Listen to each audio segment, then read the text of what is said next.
Hello అండి, అందరికీ నమస్కారం. వెల్కమ్ టు మై స్టోరీ నల్లమలలో ఆ రాత్రి. మరి ఇంకెందుకు ఆలస్యం, పదండి కథలోకి వెళ్ళిపోదాం.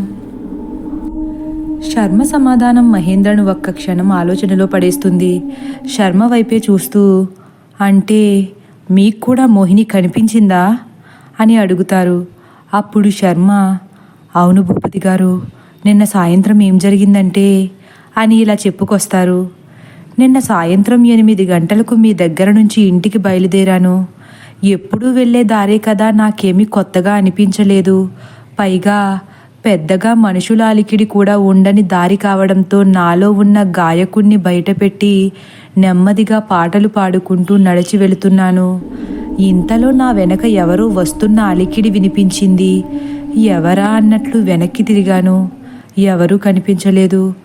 బహుశా ఏ ముంగీసలో అటూ ఇటూ వెళుతూ శబ్దం చేశాయేమో అనుకుని మళ్ళీ నాకు నచ్చే పాటలు పాడుకుంటూ వెళుతున్నాను. అప్పుడే ఘల్ ఘల్ అని గజ్జెల శబ్దం వినిపించింది. ఏమీ అయ్యుండదులే అనుకుంటూనే వెనక్కి తిరిగాను. అనుకున్నట్లుగానే వెనక ఏమీ లేదు. ఏంటి ఈరోజు వింతగా ప్రతిదానికి భయపడుతున్నాను అని నాలో నేనే నవ్వుకుంటూ ముందుకు వెళుతున్నాను. ఇంతలో మళ్ళీ గజ్జెల శబ్దం నన్ను వెంబడిస్తున్నట్లు అనిపిస్తుంది. చూస్తే ఎవరూ కనిపించట్లేదు. కానీ శబ్దం తీవ్రత ఎక్కువైంది. చీకటిగా ఉండడం, నిర్మానుష్యంగా ఆ ప్రదేశం ఉండడం నన్ను కాస్త భయం ఒడిలోకి గెంటేశాయి. కానీ అవేమీ పట్టించుకోకుండా నాకు నేనే ధైర్యం చెప్పుకుని నడక సాగిస్తున్నాను. ఇంతలో వెనక నుంచి ఎవరో నన్ను శర్మగారు అని పిలిచినట్లనిపించి భయంతో వెనక్కి తిరిగాను. వెనక మళ్ళీ ఎవరూ లేరు. ఏం జరుగుతుందో అర్థం కాక వెనక చాటుగా ఎవరైనా ఉన్నారా అని మొత్తం వెతికాను. ఎవ్వరూ కనపడలేదు. నాలో కొద్ది కొద్దిగా మొదలైన ఆ భయం నాలో ఉన్న ధైర్యాన్ని కొంచెం కొంచెంగా తినేస్తుంది. గుండె కాస్త వేగాన్ని పెంచుకుంది. ఇక ఆలస్యం చేయకుండా ఇంటికి వెళ్ళిపోవడం మంచిదేమో అనిపించి గబుక్కున ముందుకు తిరిగాను. హఠాత్తుగా నా కళ్ళ ముందు ఒక అడుగు దూరంలో విరబోసుకున్న జుట్టుతో భయంకర రూపంతో చేతిలో చంటి బిడ్డను పట్టుకుని మోహినీదేవి ప్రత్యక్షమయ్యారు. ఆవిడను అలా చూసిన నాలో ఉన్న కాస్త ధైర్యం మాయమైపోయింది. నేను భయంతో అక్కడే ఆగిపోయాను. ఇంతలో ఆమె కూడా మాయమైపోయింది. నాకు భయంతో ఊపిరి కూడా ఆడడం కష్టమైంది. ఇక ఒక్క క్షణం కూడా అక్కడ ఉండడం మంచిది కాదనిపించి పరిగెత్తడం మొదలుపెట్టాను. కానీ నన్ను ఆ ఆత్మ మాత్రం తరుముతూనే ఉంది.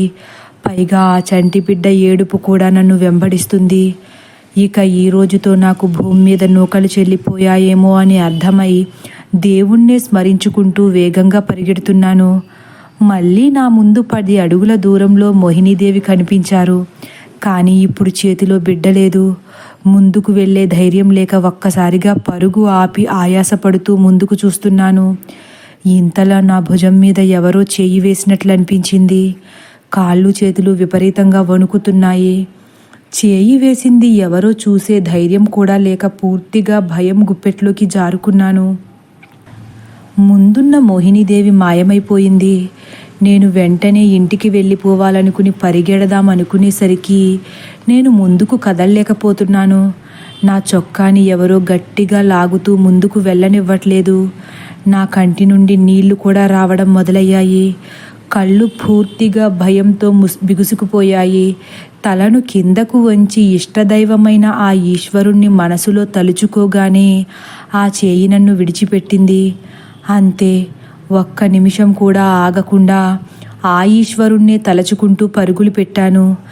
ఎలాగైతే అతి కష్టం మీద ఇంటికి చేరుకున్నాను అని చాలా భయపడుతూ చెబుతారు కృష్ణశర్మ. అదంతా విన్న మహేంద్ర, అవును శర్మగారు అంటూ కోటలో జరిగిన విషయాలు రత్తయ్యకు కలిగిన అనుభవం కూడా శర్మతో చెబుతారు. అన్నీ మౌనంగా విన్న శర్మ కూడా, ఇది తేలికగా తీసుకునే విషయంలా లేదు భూపతి గారు. అందుకే శర్మ, ఇప్పుడు మనం శ్రీశైలంలో ఉన్న ఒక సిద్ధాంతి గారి దగ్గరకు వెళుతున్నాం అంటారు. చంద్రశేఖర సిద్ధాంతి గారి దగ్గరకా అడుగుతారు శర్మ. అవును శర్మ, నాకు కూడా ఆయనైతేనే మన సమస్యకు పరిష్కారం చెప్పగలరేమో అనిపించి మీ దగ్గరకు ఉన్న పలంగా బయలుదేరాను భూపతి గారు అంటారు శర్మ. ఇవన్నీ వింటున్న రత్తయ్య బెదిరిపోయి, అయ్యా పంతులు గారు, ఆ సిద్ధాంతి గారి దగ్గరకు వెళ్తే నిజంగానే మోహిని అమ్మ మనల్ని వదిలేస్తుందా అంటూ వాడిపోయిన ముఖంతో వెనక్కి తిరుగుతాడు. అప్పుడు శర్మ ధీమాగా, ఆయన మామూలు సిద్ధాంతి కాదు రత్తయ్య. ఈ నల్లమలలోనే ఎన్నో దశాబ్దాలుగా శివుడి కోసం ధ్యానం చేసి ఎన్నో యోగశక్తులను పొందిన మహానుభావుడు. అవును రత్తయ్య, నువ్వేమీ భయపడకు, ఈ సమస్యకు తప్పకుండా ఆయన దగ్గర పరిష్కారం దొరుకుతుంది అని భరోసా ఇస్తారు మహేంద్ర కూడా. శర్మ కూడా, అవును రత్తయ్య, నువ్వు చేయాల్సింది ఒక్కటే, మోహినీదేవి మరణ రహస్యాన్ని భయంతో పొరపాటును కూడా బయట పెట్టకూడదు. సరే అయ్యా, తొందరగా పోని రత్తయ్య, సాయంత్రానికల్లా మనం తిరిగి ఇంటికి చేరుకోవాలి అని చెప్పేసరికి రత్తయ్య గుర్రాల జోరును పెంచేలా బండిని నడుపుతున్నాడు. అలా సాయంత్రానికి శ్రీశైలం అడవుల్లో ఉంటున్న చంద్రశేఖర స్వామి గారి వివరాలు కనుక్కుంటూ ఎలాగైతే ఆయన ఉన్న చోటుకి వెళ్తారు. ఆ ప్రదేశాన్ని చేరుకోగానే బండి దిగి ఆ ప్రదేశాన్ని కన్నార్పకుండా చూస్తారు. ఆ ప్రదేశం దట్టమైన అడవిలో ఆహ్లాదకరమైన ప్రకృతి సౌందర్యాలతో విరాజిల్లుతుంది. ఎటు చూసినా పెద్ద పెద్ద చెట్లు, ఆ చెట్ల మధ్యలో అందంగా అమరిపోయిన ఒక చిన్న కుటీరం. ఆ కుటీరం బయట ఎక్కడ చూసినా చెట్లపై కిచకిచమని శబ్దం చేస్తున్న రామచిలుకలతో, కుటీరం చుట్టూ చెంగు చెంగుమని గంతులేస్తున్న లేడిపిల్లలతో, ప్రకృతి ఒడిలో బాహ్య ప్రపంచాన్ని మరచిపోయి ఉల్లాసభరితంగా ఆటలాడుతున్న ఉడతలతో, పాలనురగలా మెరిసిపోతూ బుడిబుడి అడుగులు వేసుకుంటూ అటూ ఇటూ తిరుగుతున్న కుందేళ్లతో మనసుని అమాంతం మైమరచిపోయేలా చేసింది ఆ ప్రదేశం. ఒక్క నిమిషం వాళ్ళు ఎందుకు అక్కడికి వచ్చారో కూడా మరచిపోయేంత మైకంలోకి వెళ్ళిపోయారు మహేంద్ర శర్మలు. అలా మైమరచిపోయి చూస్తుండగా ఒక 30 సంవత్సరాల వయసున్న వ్యక్తి కాషాయ పంచ కట్టుకుని వంటి నిండా విభూది నామాలతో మెడలో రుద్రాక్షమాలలు ధరించుకుని కుటీరంలోంచి బయటకు వస్తాడు. రావడమే వీళ్ళని చూసి, గురువుగారు సంధ్యావందనంలో ఉన్నారు, కాసేపు అక్కడ విశ్రాంతి తీసుకోండి అని ఒక జాగా చూపిస్తాడు. సరే స్వామి, ఎంత సమయం పడుతుందంటారు ప్రశాంతంగా అడుగుతారు కృష్ణశర్మ. ఒక అర్ధగంట అని హడావిడిగా లోపలికి వెళ్ళిపోతారు ఆ వ్యక్తి. రత్తయ్య కూడా కుటీరానికి కాస్త దూరంలో నుంచుంటాడు. ఆ ప్రకృతి అందాలను చూస్తూ సమయాన్ని కూడా మరచిపోయి ఆ ప్రకృతిలో లీనమైపోయారు ముగ్గురు. ఇంతలో మళ్ళీ ఆ వ్యక్తి వచ్చి, గురువుగారు మిమ్మల్ని లోపలికి రమ్మంటున్నారు అని చేతులతో లోపలికి దారి చూపిస్తాడు. మహేంద్ర శర్మలు వినయంగా లోపలికి అడుగు పెడతారు. లోపల కొద్దిపాటి వెలుగు మాత్రమే ఉంది. ఆ వెలుగులో ఒక శివలింగం, దాని ముందు ధ్యానముద్రలో కూర్చున్న ఒక 80 ఏళ్ల వృద్ధుడు, బాగా మెరిసిపోయి కిందకు వేలాడుతున్న కురులతో, పొడవుగా పెరిగిన గడ్డంతో కళ్ళు మూసుకుని కూర్చున్నారు. ఆయన్ను చూడగానే నెమ్మదిగా వెళ్ళి ఆయన కాళ్లకు నమస్కారం చేసుకుంటారు ఇద్దరు. ఆయన నెమ్మదిగా కళ్ళు తెరచి గంభీరమైన గొంతుతో, సమస్య కాని సమస్య, కానీ పెద్ద సమస్యే అంటారు.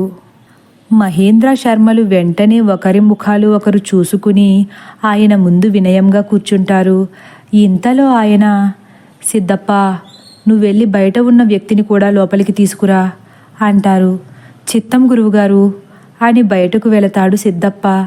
ఇంతలో మహేంద్ర శర్మలు వాళ్ళ గురించి, వాళ్లకు వచ్చిన సమస్య గురించి స్వామికి చెబుతుంటారు. బయట ఉన్న రత్తయ్యను సిద్ధప్ప, గురువుగారు మిమ్మల్ని కూడా లోపలికి రమ్మంటున్నారు అని చెప్పగానే, నేనా స్వామి అని కంగారుగా లోపలికి వెళ్తాడు రత్తయ్య. ఇంతలో కృష్ణశర్మ, స్వామి, మేము పెద్ద ఆపదలో ఉన్నామనిపిస్తుంది. ఆ ఆపద నుండి మీరు మాత్రమే మమ్మల్ని గట్టెక్కిస్తారని ఇక్కడికి వచ్చాము అని చేతులు జోడించి అడుగుతారు. ఆ మాటకు ఆయన నెమ్మదిగా మహేంద్ర వైపు కళ్ళను తిప్పి, చెయ్యని తప్పుకు శిక్ష అనుభవించాల్సిన సమయం వచ్చినట్లుంది అంటారు. వెంటనే మహేంద్ర కంగారుగా, అవును స్వామి, మోహిని నుండి మీరే మమ్మల్ని కాపాడాలి. వెంటనే ఆయన ప్రశాంతంగా కళ్ళు మూసుకుని, ప్రస్తుతానికి మీరు భయపడేంత శక్తి ఆ ఆత్మకు లేదు. అంటే మోహిని వల్ల మాకు ఎటువంటి ఆపద కలుగుదంటున్నారా స్వామి అడుగుతారు మహేంద్ర. లేదు మహేంద్ర, మోహిని తప్పులు చేసి కోరికలను తీర్చుకోలేక అర్ధాంతరంగా చనిపోయింది కాబట్టి తను ఆత్మగా మారిపోయింది. అంతే తప్ప మీ ప్రాణాలు తీసేంత శక్తి ఆ దుష్ట ఆత్మకు లేదు అంటారు. మరి కాంతమ్మను చంపబోయింది అని మహేంద్ర సంశయంగా చెబుతుండగానే కృష్ణశర్మ కల్పించుకుని, అవును స్వామి, రాత్రి నన్ను కూడా చంపబోయింది అంటారు. అప్పుడు స్వామి, మరెందుకు చంపకుండా వదిలేసింది? ఈపాటికే మిమ్మల్ని చంపేసి ఉండాలి కదా అని అడుగుతారు. ఇద్దరూ ఆలోచనలో పడి, అవును స్వామి, దైవనామస్మరణ వినగానే మాయమైపోయింది అంటారు. దైవశక్తి ముందు ఆ దుష్టశక్తి ఆటలు సాగవు. నేను మీకు కొన్ని తాయెత్తులు ఇస్తాను, అవి మీ అందరూ మెడలో ధరించండి అంటూ, సిద్ధప్ప, లోపల అమ్మవారి దగ్గర ఉన్న ఆ తాయెత్తులు తీసుకురా అంటారు స్వామి. సరే గురువుగారు అని వినయంగా లోపలికి వెళ్ళి తాయెత్తులు తీసుకువచ్చి స్వామివారి చేతికిస్తాడు సిద్ధప్ప. స్వామి వాటిని చేతిలో పెట్టుకుని కళ్ళు మూసుకుని దేవుణ్ణి ప్రార్థించి, మహేంద్ర భూపతి, ఇవిగో ఈ తాయెత్తులు తీసుకుని మీ ఇంట్లో ప్రతి ఒక్కరూ కట్టుకోండి అంటూ మహేంద్ర చేతికిస్తారు. ఇప్పుడు మహేంద్ర, ఇవి కట్టుకుంటే మోహిని ఆత్మ మమ్మల్ని ఏమీ చెయ్యలేదు కదా స్వామి తడబడుతూ అడుగుతారు. మహేంద్ర, ఇప్పుడు మోహిని ఆత్మకు దైవశక్తిని ఎదిరించే బలం లేదు కాబట్టి ఈ తాయెత్తు మీ మెడలో ఉన్నన్నాళ్ళు మీకు భయం లేదు, బయలుదేరండి అంటారు. ఆయన మాటల్లో ఆంతర్యం అర్థం కాని మహేంద్ర శర్మలు ఆశ్చర్యంగా చూస్తుంటే రత్తయ్య మాత్రం ఏమాత్రం భయపడకుండా, స్వాములోరు, ఎప్పుడైనా పొరపాటున మోహిని అమ్మ ఆత్మకు మమ్మల్ని చంపే శక్తి వస్తే అప్పుడేం చెయ్యాలయ్యా అంటాడు. ఆ మాటకు మహేంద్ర కోపంగా, రత్తయ్య, ఏంటా మాటలు అంటారు. స్వామి చిన్నగా నవ్వుకుని, అతను అడగాల్సిందే అడిగాడు. కృష్ణశర్మ ఆశ్చర్యంగా, అంటే మోహిని ఆత్మకు ఎప్పటికైనా ఆ శక్తి వస్తుందా స్వామి? అది అంత సులువైన పనేమీ కాదు శర్మ. అదే జరగాలంటే మోహిని ఆత్మ 21 అమావాస్యలు శివుడి కోసం ఘోర తపస్సు చెయ్యాలి. అలా చేస్తే తన పాపరాశి నశించి తనకు అపరిమితమైన శక్తి వస్తుంది అని స్వామి చెబుతుండగా, స్వామి, అలా జరగకూడదంటే ఏం చెయ్యాలో సెలవివ్వండి స్వామి అని వేడుకుంటారు శర్మ.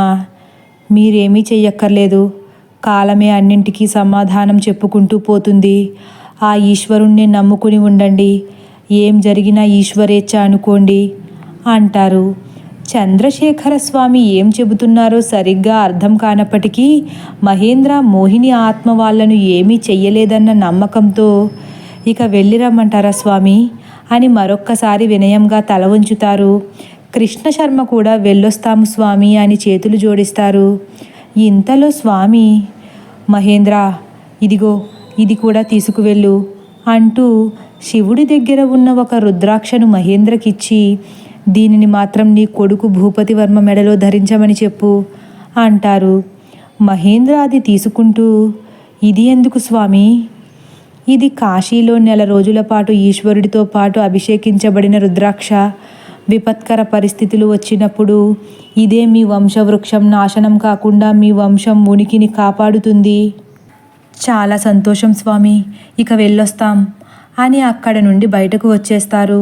రత్తయ్య కూడా స్వామివారి పాదాలకు నమస్కరిస్తూ, అయ్యా, మీరు చెప్పినట్టు మోహినమ్మ ఆత్మ నన్నేమీ చేయదు కదా అని అమాయకంగా అడుగుతాడు. ఆ మాటకు మళ్ళీ స్వామి ఒక్కసారి ఈశ్వరుడి వైపు చూసి, ఏంటయ్యా నీ లీలా అంటూ రత్తయ్య తలపై చేయి పెట్టి, మోహిని ఆత్మ ఎట్టి పరిస్థితుల్లోనూ నిన్నేమీ చేయలేదు, నిర్భయంగా ఉండు అని దీవిస్తారు. ఆ తాయెత్తులతో ఇంటికి బయలుదేరిపోతారు ముగ్గురు. వాళ్ళు బండి ఎక్కిన వెంటనే సిద్ధప్ప గురువుగారి దగ్గర కూర్చుని, గురువుగారు, మిమ్మల్ని ఒక సందేహం అడగొచ్చా? అడుగు సిద్ధా. ఇప్పుడు మోహిని నుంచి వీళ్ళ కుటుంబం కాపాడబడినట్లేనా? నీకెందుకు ఆ అనుమానం వచ్చింది సిద్ధా? మాటల్లో గాంభీర్యం. అంటే గురువుగారు, మీరు వాళ్లకు ఖచ్చితంగా సమాధానం ఇవ్వకుండా ఏదో సంశయాత్మకంగా చెప్పి రత్తయ్యను మాత్రం ఖచ్చితంగా దీవించేసరికి అనుమానం వచ్చి అడుగుతున్నాను అంటాడు సిద్ధప్ప. స్వామి నిశితంగా సిద్ధప్ప కళ్ళలోకి సూటిగా చూస్తూ, అవును సిద్ధా, నీకు అర్థమైందే నిజం. వీళ్ళ వంశం నిలబడుతుంది కానీ వీళ్ళ కుటుంబం నాశనమవుతుంది. మంచో చెడో వీళ్ళ కుటుంబం వల్ల ఒక ఆడపిల్ల ఉసురుపోయింది. ఆ పాప పరిహారం జరగాల్సిందే. మరి రత్తయ్య సంగతి స్వామి? రత్తయ్య బ్రతకాలి. రత్తయ్యతోనే వీళ్ళ వంశం ఉనికి నిలబడుతుంది. సిద్ధప్ప ఆశ్చర్యంగా కళ్ళను పెద్దవి చేసి, స్వామి, మరి మిమ్మల్ని నమ్ముకుని వచ్చిన వాళ్లను కాపాడడం మీ కర్తవ్యం కదా. ఆ ఈశ్వరుడు నాకు అప్పగించిన కర్తవ్యాన్ని నేను సక్రమంగా నిర్వర్తించాను సిద్ధ. కర్మ సిద్ధాంతం అర్థం చేసుకునేంత అనుభవం నీకు ఇంకా రాలేదు కనుక దీని గురించి ఎక్కువ ఆలోచించకుండా నీ కర్తవ్యం నువ్వు నిర్వర్తించు అని మళ్ళీ ధ్యానంలోకి వెళ్ళిపోతారు. సిద్ధ అయోమయంతో, సరే స్వామి, నేను వెళ్ళి మన కోసం ఫలహారం తీసుకువస్తాను అని బయటకు వెళ్ళిపోతారు. అలా మహేంద్ర వాళ్ళు ఇంటికి బయలుదేరారు. అప్పటికే సూర్యుడు కనుమరుగై చీకటి ఛాయలు అలుముకోవడంతో రత్తయ్యకు భయం మొదలై, అయ్యగారు, ఈ రాత్రికి ఇక్కడే ఉండి తెల్లవారుజామునే బయలుదేరడం మంచిదేమో అనిపిస్తుందయ్యా అంటాడు బండి ఎక్కబోతూ. రేపు ఉదయమా అని కృష్ణశర్మ వైపు చూస్తారు మహేంద్ర. కృష్ణశర్మ అనుమానంగా, నాకు అదే మంచిదేమో అనిపిస్తుందయ్యా. మహేంద్ర కాస్త సంశయంగా ముఖం పెట్టి, మరి ఇంటి దగ్గర వాళ్ళేదైనా మోహిని వల్ల ఇబ్బంది పడతారేమో అంటారు. అప్పుడు శర్మ, మీరు చెప్పింది నిజమే కానీ అని ఆలోచనలో పడ్డారు. అయ్యగారు, ఇప్పుడు ఈ దట్టమైన అడవిలో చీకటి పడే కొలది ప్రయాణం కష్టమైపోద్దేమో అయ్యా అంటాడు రత్తయ్య. మన కోసం ఆలోచించుకుంటే అక్కడ వాళ్ళకేదైనా ప్రమాదం జరిగితే. స్వామి మాటలకు మహేంద్రలో కూడా కాస్త భయం మొదలైంది. భూపతి గారు, మీరు భయపడేంత ఏమీ జరగదులేండి. స్వామివారు చెప్పారు కదా, మోహిని ఆత్మకు మనుషుల్ని చంపేంత శక్తి లేదని అంటారు శర్మ. ఆ విషయం మనకు తెలిసింది కానీ వాళ్లకు తెలియక ఇబ్బంది పడతారేమో. అసలే సునంద ఒట్టి మనిషి కూడా కాదు. ఎప్పుడైతే మోహిని ఆత్మగా మారిందని తెలిసిందో అప్పుడే సునంద గురించి నా మనసులో భయం మొదలైంది. మోహినికి బ్రతికున్నప్పుడే సునంద అంటే అస్సలు నచ్చేది కాదు అని తన మనసులో భయాన్ని బయట పెట్టుకుంటారు మహేంద్ర. అప్పుడు శర్మ, అయ్యా, మీ భయానికి కారణం లేకపోలేదు కానీ ఇప్పుడు మనం బయలుదేరినా కూడా ఇంటికి చేరుకునేసరికే తెల్లారిపోతుంది అంటారు. ఇంతలో రత్తయ్య కల్పించుకుని, అవునయ్యా, మీకు తెలియందేముంది, చీకట్లో గుర్రాలు అస్సలు మాటినవు. పైగా ఏ క్రూరమృగాల బారిన పడినా మనల్ని కాపాడేవారు కూడా ఈ అడవిలో ఉండకపోవచ్చు అంటాడు. అవునండి, మీ భయాన్ని పక్కన పెట్టి ఒక్కసారి ఆలోచించండి భూపతి గారు అని శర్మ చెప్పేసరికి ఇక చేసేదేం లేక అస్సలు ఇష్టం లేకపోయినప్పటికీ మహేంద్ర ఆ రాత్రికి అక్కడే బస చేయడానికి సిద్ధపడతారు. సమయం రాత్రి 9 గంటలు దాటుతుంది. రాత్రికల్లా ఇంటికి చేరుకుంటానని చెప్పి వెళ్ళిన మహేంద్ర ఇంకా ఇంటికి రాకపోయేసరికి అరుంధతి కంగారు పడుతూ గుమ్మం దగ్గరే నిలబడి బయటకు చూస్తుంది. అమ్మలో కంగారు గమనించిన భూపతివర్మ, అమ్మా, నాన్నగారు వచ్చేసరికి చాలా ఆలస్యం కావచ్చు, నువ్వు వెళ్ళి పడుకో అంటూ అమ్మ భుజంపై చేయి వేస్తాడు. లేదురా, నాన్నగారు వచ్చేస్తానన్నారు, కాసేపు ఎదురు చూస్తే నష్టమేముంది, నువ్వు వెళ్ళి పడుకోమ్మా అని వెనక్కి చూస్తుంది అరుంధతి. ఇంతలో గదిలోంచి వస్తున్న సునందను చూసి, సునంద, నువ్వు పాలు తాగావా అని అడుగుతుంది. తాగానత్తయ్య, మావయ్య ఇంకా రాలేదేంటి అనుమానంగా అడుగుతుంది సునంద. అదే నేను ఆలోచిస్తున్నాను, ఇంటి దగ్గర పరిస్థితులు ఏం బాలేదు కదా, వీలైనంత తొందరగానే వచ్చేస్తానన్నారు అని ఢీలాగా మాట్లాడుతుంది అరుంధతి. అబ్బా, ఒకరికి ఇంకొకరు తోడయ్యారా, నువ్వెళ్ళి పడుకో అని సునందను విసుక్కున్నట్లు మాట్లాడతాడు భూపతివర్మ. నేనేం చేశాను బావా, మావయ్య గురించి అడగడం కూడా తప్పేనా అంటుంది సునంద. ఎదుటి వాళ్లలో భయాన్ని కంగారుని పట్టించుకోకుండా ఇంకాస్త కంగారు పెట్టడం తప్పే అని భూపతివర్మ అనేసరికి అరుంధతి చికాకుగా, అబ్బా ఉండండర్రా, ఎప్పుడు చూడు మీ గొడవ మీదే తప్ప పరిస్థితులు ఎప్పుడు అర్థం చేసుకుంటారో. భూపతివర్మ అమ్మలోని భయాన్ని అర్థం చేసుకుని భుజంపై చేయి వేసి లోపలకు తీసుకువచ్చి అమ్మను కుర్చీలో కూర్చోపెట్టి, అమ్మా, ఎందుకంత భయపడుతున్నావు, నాన్నగారికి ఏమీ కాదు, నాన్నగారు వెళ్ళింది చాలా దూరం, అందుకే ఈ రాత్రికి రావడం ఆలస్యం అవుతుందని అక్కడే ఆగిపోయి ఉండొచ్చు, ఈ మాత్రానికి అంత గాబరా పడతావెందుకు అని శాంతంగా చెబుతాడు. నా భయం నాన్నగారి గురించి కాదు భూపతి, మీ గురించే అని భూపతి ముఖం వైపు దీనంగా చూస్తుంది అరుంధతి. మోహిని ఆత్మ మమ్మల్ని ఏమైనా చేస్తుందని భయపడుతున్నావా అడుగుతాడు భూపతి. అవును భూపతి, జరుగుతున్న సంఘటనలకు భయపడాల్సి వస్తుంది. అరుంధతి మాటల్లో భయాన్ని, మనసులో బెంగను అర్థం చేసుకున్న సునంద అరుంధతి పక్కన కూర్చుని, అత్తయ్య మాకేమీ కాదు, మనం ఎవరికీ తెలిసి అన్యాయం చేయలేదు కదా, అటువంటప్పుడు మనం ఎందుకు భయపడాలి అని ధైర్యం చెప్పినట్లు మాట్లాడుతుంది. ఆ మాటలకు అరుంధతి కంటనీరు పెట్టుకుని, ఏమో సునంద, ఇప్పటికే ఒకసారి తల్లివి అయ్యే అదృష్టాన్ని కోల్పోయావు. మళ్ళీ ఆ మోహిని నీకేదైనా ఆపద తలపెడితే. అమ్మా, మనం భయపడేంత ఏమీ జరగదమ్మా. నాన్నగారు ఈ పని మీదే కదా వెళ్ళారు. ఈ ఒక్కరోజు ఓపిక పడితే చాలు అంటాడు భూపతివర్మ. ఆ మాట విన్న వెంటనే అరుంధతి, భూపతి చెప్పడం మర్చిపోయాను, నానమ్మగారు పైన గదిలో ఎట్టి పరిస్థితుల్లోనూ పడుకోనంటున్నారు. అందుకే ఈ రాత్రికి మీ గదిలో పడుకోమన్నాను. అవునమ్మా, ఈ రాత్రికి అందరూ ఒకే చోట పడుకుందాం. నువ్వు కూడా మా గదిలో పడుకుందువు గాని వచ్చేయి అంటాడు భూపతివర్మ. వద్దులే, నేను కాంతమ్మ ఈ హాల్లోనే పడుకుంటాం అంటుంది అరుంధతి. వెంటనే సునంద, వద్దత్తయ్య, ఎందుకైనా మంచిది, అందరూ ఒకచోటే పడుకుందాం అని బిత్తరపోయినట్లు మాట్లాడుతుంది. ఆ మాటలకు అరుంధతి సునంద తలపై చేయి వేసి నిమురుతూ, భయం వేస్తుందా తల్లి అని అడుగుతుంది. పైకేదో ధైర్యంగా నటిస్తున్నప్పటికీ లోపల చాలా భయంగా ఉందత్తయ్య అని అరుంధతి భుజంపై వాలిపోతుంది. ఆ మాటకు భూపతికి అరుంధతికి కూడా దుఃఖం ఆగదు. భయపడకమ్మా, నీకేం కాదు అని సునంద తలపై చేయి వేసి ధైర్యం చెబుతుంది. అసలు మనం ఏం పాపం చేశామని అత్తయ్య అక్క మనల్ని ఇంతలా క్షోభ పెడుతుంది? సునంద కళ్ళలోంచి జారిన ధారలు అరుంధతి చేతిపై పడుతున్నాయి. అప్పుడు అరుంధతి, ఈ సృష్టిలో 3 రకాల మనుషులుంటారు తల్లి. ఒకరు మంచివాళ్ళు, వాళ్లకు మనం మంచి చేసినా చెడు చేసినా మనకు వాళ్ళు మంచి చేయడానికే సిద్ధపడతారు తప్ప చెడు చేయడానికి ఇష్టపడరు.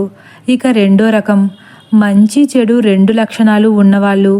వీళ్ళు సమయానుగుణంగా వాళ్లకు మంచి చేసిన వాళ్లకు మంచి చేస్తూ చెడు చేసిన వాళ్ళకి చెడు చేస్తుంటారు. ఈ ఇద్దరితో అంత ప్రమాదం లేదు. కానీ 3వ రకం చాలా ప్రమాదకరం. వీళ్ళు అణువణువు స్వార్థం, ద్వేషం, అసూయ, పగలతో నిండిపోయి ఉంటారు. మనం మంచి చేసినా చెడు చేసినా వాళ్ళు చెడే చేస్తారు తప్ప పొరపాటున కూడా మంచి ఆలోచనలు వీళ్లకు కలగవు. మన కర్మ కొలది మోహినికి ఆ లక్షణాలే వచ్చాయి అని సునందను ఓదారుస్తుంది. తదుపరి భాగం కోసం వేచి ఉండండి. ఒకవేళ నా కథ కానీ మీకు నచ్చినట్లయితే లైక్ చేసి సబ్స్క్రైబ్ చేయడం మర్చిపోకండి. Thank you for watching.